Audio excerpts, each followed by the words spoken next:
مشروع جريان اللي على النيل في الشيخ زايد. دلوقتي نيشنز اوف سكاي نازله بالمرحله بتاعتها بعد ما ماونتن فيو وبالم هيلز باعوا وعملوا بلوك للانفنتوري، قفلوا بيع.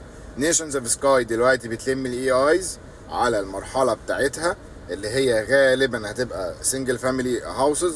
لسه مفيش اي تفاصيل باينه، لسه مفيش اسعار باينه. هنزل لك الاسعار والمساحات اول ما تنزل.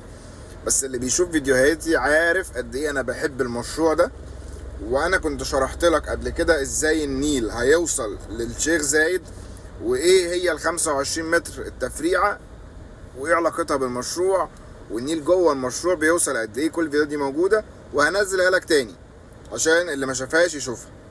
دلوقتي احنا بنلم اي ايز عشان نيشنز اوف سكاي. حاول تكون من اوائل الناس اللي تحجز معانا، لان اللي تسكن معايا في ماونتن فيو وفي بالم هيلز عارف احنا عملنا ايه وجبنا ايه وخدنا برايم لوكيشنز عامله ازاي. فلو انت مهتم بجوريان وكنت مستني نيشنز اوف سكاي تنزل، اهي نازله.